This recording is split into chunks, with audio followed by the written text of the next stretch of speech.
പൊറോട്ട, ബട്ടൂരി, ചപ്പാത്തി എന്തി കൂട്ടി നമുക്ക് കഴിക്കാം. പൊറോട്ടയ്ക്കൊക്കെ അടിപൊളിയായിരിക്കും. ഈ അടിപൊളി ചന മസാല എല്ലാവരും ഇതേപോലെ ഉണ്ടാക്കിയൊക്കെ കഴിക്കും കുട്ടികളെ. ഇതിൻ്റെ റെസിപ്പി എന്താണ് അറിയണമെന്നുണ്ടെങ്കിൽ നമുക്ക് ഇതിനെ ഒന്ന് ഉണ്ടാക്കി നോക്കാം. ഹായ്, പട കിച്ചണിലേക്ക് എല്ലാവർക്കും സ്വാഗതം. ഞാൻ ഇന്നിവിടെ ഉണ്ടാക്കുന്നത് ചന മസാലയാണ്. ചന മസാല പറഞ്ഞാൽ വളരെ ടേസ്റ്റി ആയിട്ട് സിമ്പിളായിട്ടും നമ്മുടെ വീട്ടിൽ ഉണ്ടാക്കാൻ എളുപ്പത്തിനുള്ള സാധനമാണ്.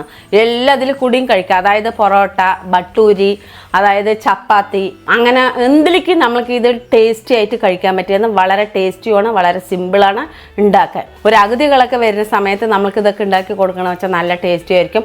ഇപ്പം അറിയാത്ത കുട്ടികൾക്കാണെങ്കിലും ഇത് പഠിച്ചു വെച്ചാൽ നന്നായിരിക്കും. എന്താണെന്ന് വെച്ചിട്ടുണ്ടെങ്കിൽ നമുക്കിതൊക്കെ വളരെ ടേസ്റ്റി ആയിട്ട് സിമ്പിളായിട്ട് ഉണ്ടാക്കി കഴിക്കാൻ പറ്റിയ സാധനമാണ്. ഈ കറിയിൽ നമുക്ക് ഒരുപാട് സാധനങ്ങൾ കഴിക്കാൻ പറ്റും. 2 ദിവസം നമുക്ക് എടുത്ത് വയ്ക്കാൻ പറ്റും. അപ്പോൾ നമ്മുടെ ചന മസാലയ്ക്ക് വേണ്ടത് വെള്ളക്കടലയാണ് വേണ്ടത്. വെള്ളക്കടല ഞാൻ ഒരു 6 മണിക്കൂർ നല്ലപോലെ കുതിരാൻ വെച്ചതാണ്. കുതിർന്നിട്ട് ഇതെങ്ങനെയായിട്ടുണ്ട് നോക്കിക്കോളൂ. നല്ലപോലെ കുതിർന്നതാണ്. ഇതിൽ ഞാൻ എടുത്തിരിക്കുന്നത് കാക്കിലാനാണ്. ഫസ്റ്റ് വേണ്ടത് നമുക്ക് ഇതിൽ കുക്കറിലിട്ട് നല്ലപോലെ ഒരു 4 വിസിൽ വരണം. ചില കടലകൾ 4 വിസിൽ വേണ്ട, 3 വിസിൽ മതി. ചിലതിന് 4 വിസിൽ വേണം. അത് വേകാൻ വയ്ക്കുന്നുണ്ട്. കുറച്ച് ഇതിന് ആവശ്യത്തിനുള്ള വെള്ളം കുറച്ച് ഞാൻ ഒഴിച്ചു കൊടുത്തിട്ടേ ഉള്ളൂ. നമുക്കപ്പോൾ ഒന്ന് മൂടി വയ്ക്കാം. അപ്പോൾ ഇതിലൊരു 4 വിസിൽ വരട്ടെ. ഇതിനുള്ള മസാല തയ്യാറാക്കുന്നത് എങ്ങനെയാണെന്ന് ഞാൻ കാണിച്ചു തരാം. അതൊരു സ്പെഷ്യൽ മസാലയാണ്. കാണിച്ചു തരാം എന്തൊക്കെയാണെന്ന്. 2 ടേബിൾ സ്പൂണ് പച്ചമല്ലി, 1 വലിയ ടേബിൾ സ്പൂണ് വലിയ ജീരകം, ചെറിയ ടീസ്പൂണ് ചെറിയ ജീരകം, 4 ഏലക്ക, 1 ജാതിപത്രിൻ്റെ 1 പീസ്, ജാതിക്കായൻ്റെ 1 ചെറിയ പീസ്, പട്ട ഒരു 3-4 പീസ്, കറാമ്പൂവ് ഒരു 5 എണ്ണം, ചെറിയ ടീസ്പൂണ് കുരുമുളക്, ഒരു 4-5 വറ്റൽമുളക്. ചെറുതായിട്ടൊന്ന് ചൂടാക്കി എടുക്കണം. ചൂടാക്കി എടുക്കുന്നത് എങ്ങനെയാണെന്ന് കാണിച്ചു തരാം. ഒരു ചെറിയ പാൻ വെച്ച് കൊടുക്കുക. ഏത് പാത്രമാണെങ്കിലും കുഴപ്പമില്ല. നമുക്കിത് മൊത്തത്തിൽ അങ്ങനെ കൊട്ടിക്കൊടുക്കാം. അങ്ങനെ ഓരോന്നോരോന്നുമില്ല, മൊത്തത്തിൽ ഇതിൽ കൊട്ടിക്കൊടുക്കാം. ചെറുതായിട്ട് ഇളക്കി കൊടുത്തുകൊണ്ടേ ഇരിക്കണം. ഇതിൻ്റെയൊക്കെ ഒന്ന് ഒരു പച്ച മണം പോയാൽ മതി. എണ്ണയൊന്നും ഒഴിക്കണ്ട. അങ്ങനെ നമ്മുടെ ഇതിൻ്റെ പച്ചമണമൊക്കെ പോയി ഗ്യാസ് ഓഫാക്കിയിട്ടുണ്ട്. ഇത് നല്ലപോലെ ഒന്ന് ചൂടാറിയ ശേഷം നമുക്ക് പൊടിച്ചെടുക്കാം. നല്ലപോലെ ഒന്ന് ചൂടാറട്ടെ. അങ്ങനെ നമ്മുടെ കുക്കറിൻ്റെ വിസിൽ 4 നമുക്ക് ഓഫ് ചെയ്തിടാം. അപ്പോൾ നമ്മുടെ കുക്കറിൻ്റെ പ്രഷറൊക്കെ ഒന്ന് പോട്ടെ. അതിൻ്റെ ഉള്ളിൽ നമുക്ക് നമ്മുടെ മസാല കൂട്ടൊന്ന് പൊടിച്ചെടുക്കാം. ഇതുപോലെ ഒരു ജാർ എടുക്കുക.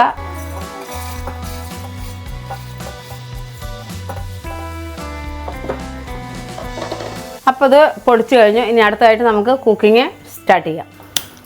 അപ്പോൾ നമുക്കൊരു പാൻ വെച്ച് കൊടുക്കാം. അപ്പോൾ നമ്മുടെ പാന് നന്നായി ചൂടായിട്ടുണ്ട്. എണ്ണ ഒഴിച്ച് കൊടുക്കുക. നിങ്ങൾക്ക് ഏത് എണ്ണ വേണമെങ്കിലും ഉപയോഗിക്കാം. ഞാനിപ്പോൾ ഇവിടെ വെളിച്ചെണ്ണയാണ് ഉപയോഗിക്കുന്നത്. ഇതിനൊരു കരണ്ടി എടുക്കുന്നുണ്ട്, നോക്കിക്കോളൂ. എണ്ണ ചൂടായിട്ടുണ്ട്. നമുക്ക് തീ കമ്മിയാക്കിയതിന് ശേഷം ചെറിയ ജീരകം ഞാനൊരു ടീസ്പൂൺ ഇടുന്നുണ്ട്.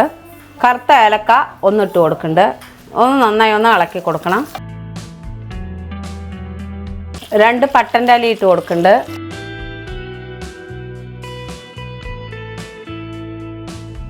ഇഞ്ചി വെളുത്തുള്ളി പേസ്റ്റ് ചെറിയ ടീസ്പൂൺ ഇട്ട് കൊടുക്കുന്നുണ്ട്.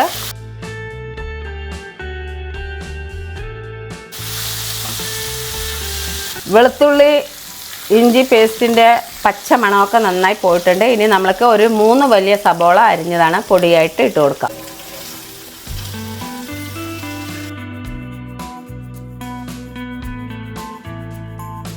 ഉള്ളിൻ്റെ പച്ചമണമൊക്കെ ഒന്ന് പോയി ഒന്ന് ഗോൾഡൻ കളറാവട്ടെ. അത് വരയ്ക്കും വെയിറ്റ് ചെയ്യാം. അങ്ങനെ നമ്മുടെ ഉള്ളിൻ്റെ പച്ചമണമൊക്കെ പോയിട്ടുണ്ട്. ഇതാ നല്ല ഇത്തിരി ഗോൾഡൻ കളർ വന്നിട്ടുണ്ട്, നോക്കിക്കോളൂ.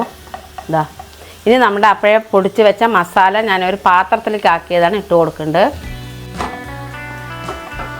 ഇതിൻ്റെ ഒന്ന് ഈ എണ്ണയൊക്കെ ഒന്ന് പിടിച്ചൊന്ന് മണം പോട്ടെ.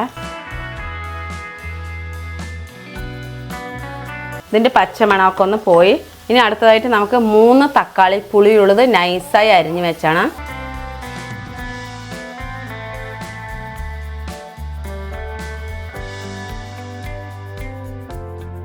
അപ്പം നല്ലോണം ഒന്ന് പേസ്റ്റ് ആവട്ടെ. അതുവരയ്ക്കും നമുക്ക് വെയിറ്റ് ചെയ്യാം. അപ്പോൾ നമുക്ക് തക്കാളിൻ്റെ ഇതിൻ്റെയൊക്കെ ഒന്ന് മണം പോയാൽ നോക്കുക, പച്ച മണം പോയാൽ നോക്കുക.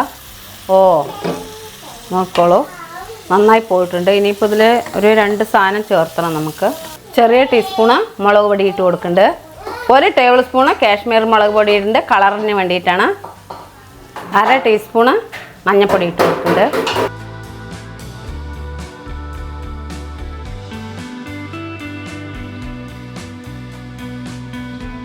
അത് നന്നായി ഒന്ന് ആവട്ടെ, പച്ചമണം പോട്ടെ, അത് വരയ്ക്കും വെയിറ്റ് ചെയ്യാം. അപ്പോൾ നമ്മുടെ ആ പച്ചമണമൊക്കെ ഒന്ന് പോയാന്ന് ഒന്ന് നോക്കട്ടെ.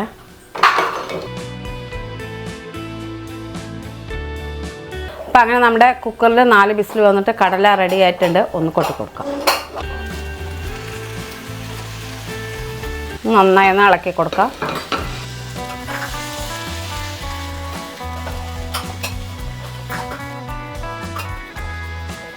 മസാല ഒന്ന് സെറ്റ് ആവട്ടെ, നമുക്കൊന്ന് മൂടി വെക്കാം. അതിൻ്റെ ഉള്ളിൽ ഇതിലേക്ക് ഇത്തിരി കുറച്ച് വെള്ളം ആവശ്യമുണ്ട്. ഞാനിതിൽ 1/2 ലിറ്റർ വെള്ളം, 1/2 ലിറ്റർ വെള്ളം ഒന്ന് തിളപ്പിച്ചെടുക്കുന്നുണ്ട്.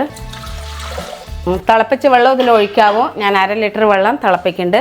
നിങ്ങൾക്ക് ആവശ്യാനുസരണം വെള്ളം തിളപ്പിക്കാം. അപ്പം അങ്ങനെ നമ്മുടെ 1/2 ലിറ്റർ വെള്ളം തിളക്കട്ടെ. ഇതൊന്ന് മസാലക്കൊന്ന് സെറ്റാകട്ടെ, അത് വരയ്ക്കും വെയിറ്റ് ചെയ്യാം. അങ്ങനെ നമ്മുടെ വെള്ളം തിളച്ചു, നല്ലോണം വെട്ടി തിളക്കിയിട്ട് നമുക്ക് ഓഫാക്കിയിടാം. ഇതൊന്ന് തുറന്ന് നോക്കട്ടെ. ഇത് നന്നായിട്ടായിട്ടുണ്ട്. ഇളക്കി കൊടുക്കാം. ഇത് പച്ച മാങ്ങ ഉണക്കി പൊടിച്ചതാണ്. ഈ കറിൻ്റെ പ്രത്യേക ടേസ്റ്റ് ഇങ്ങനെയൊക്കെയാണ്. ഇത് കടയിൽ മേടിക്കാൻ കിട്ടുന്നതാണ്. 1 ടേബിൾ സ്പൂൺ ഇട്ട് കൊടുത്തിട്ടുണ്ട്. ഇനി നമുക്ക് വേണ്ടത് ഉപ്പ് ആവശ്യത്തിന് ഇട്ടോളൂ. ഇപ്പോൾ 1 ടീസ്പൂൺ ഇടുന്നുണ്ട്. ഇനി നമുക്ക് ഈ തിളച്ച വെള്ളം ഇതിലേക്ക് ഒഴിച്ചു കൊടുക്കാം. ഞാൻ 1/2 ലിറ്റർ വെള്ളത്തിൽ കുറച്ചേ ഒഴിച്ചിട്ടുള്ളൂ. നല്ലപോലെ ഒന്ന് വറ്റണം. ഇളക്കി കൊടുക്കാം. നല്ലപോലെ ഒന്ന് തിളക്കട്ടെ, അത് വരയ്ക്കും വെയിറ്റ് ചെയ്യാം. അപ്പോൾ നമുക്ക് തുറന്ന് നോക്കാം. നല്ല തിളച്ച് കുറുകിയിട്ടുണ്ട്. അങ്ങനെ ഗ്രേവി കറക്റ്റായിട്ടുണ്ട്. നമുക്കിത് മാറ്റി വയ്ക്കാം. നമുക്ക് അടുത്തതായിട്ട് ഒരു പാൻ വെച്ച് കൊടുക്കാം.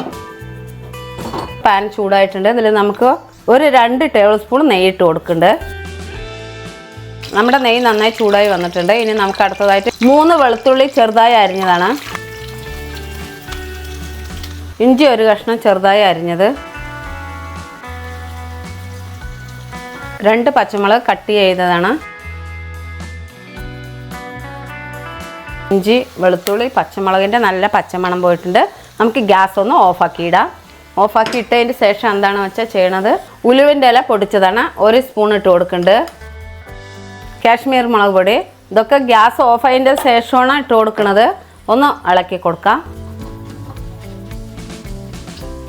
ഇനി നമ്മൾക്ക് ഇതിലേക്കൊന്ന് ഒഴിച്ചു കൊടുക്കാം. നമുക്ക് മൂടി വയ്ക്കാം. ചന മസാല എങ്ങനെ റെഡി ആയിരിക്കുന്നതെന്നൊന്നും നോക്കട്ടെ. 2 മിനിറ്റ് കഴിഞ്ഞു. ഒന്ന് തുറന്ന് നോക്കട്ടെ.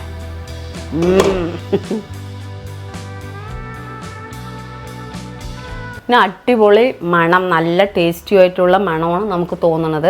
എന്താണെന്ന് വെച്ചിട്ടുണ്ടെങ്കിൽ നമ്മളുടെ കറിൻ്റെ മണമല്ല വരുന്നത്. എന്താ വെച്ചാൽ ഇതിൽ എല്ലാം വ്യത്യസ്തമായതാണ്. നമ്മൾക്ക് കടയിലൊക്കെ മേടിക്കാൻ കിട്ടുന്നതുമാണ് ഇതിൽ ഞാൻ ഇട്ടിരിക്കുന്നത്. നല്ല ടേസ്റ്റിയാണ്. എല്ലാം ഇതിൽ കൂട്ടിയും കഴിക്കാം. നമ്മുടെ വീട്ടിലൊക്കെ ഒരു പുതിയ അതിഥികൾ വരുമ്പോൾ നമുക്ക് വ്യത്യസ്തമായിട്ട് ഓരോ കറികൾ ഉണ്ടാക്കി കൊടുക്കാം. എല്ലാ കുട്ടികൾക്കും പുതിയതായി കണ്ടുപിടിക്കാൻ വേണ്ടിയിട്ടാണ് ഞാൻ ഈ കറികളൊക്കെ നിങ്ങൾക്ക് കാണിച്ചു തരുന്നത്. ഇതേപോലെ പുതിയ കുട്ടികൾ, കാണാത്ത കുട്ടികളൊക്കെ ഇതുപോലെ കണ്ട് ഉണ്ടാക്കി ഇതേപോലെ നന്നായിട്ട് കഴിക്കുക. അടിപൊളി ടേസ്റ്റി ആയിട്ട് കഴിക്കുക. പ്രത്യേകിച്ച് ഒന്ന് ഞാൻ എടുത്ത് പറയാനുള്ളത്, കുട്ടികൾക്കൊക്കെ ഇത് ഉണ്ടാക്കി വെച്ചാൽ 2 ദിവസത്തിന് കഴിക്കാൻ പറ്റും. ഒരു കേടും വരില്ല. വളരെ ടേസ്റ്റി ആയിട്ടുള്ളതാണ്. ഇതേപോലെ എല്ലാ കുട്ടികളും ഉണ്ടാക്കി എനിക്ക് അഭിപ്രായങ്ങളൊക്കെ അയയ്ക്കുക. അടുത്ത പുതിയ വീഡിയോ ഞാൻ വരുന്നത് വരയ്ക്കും. ബൈ.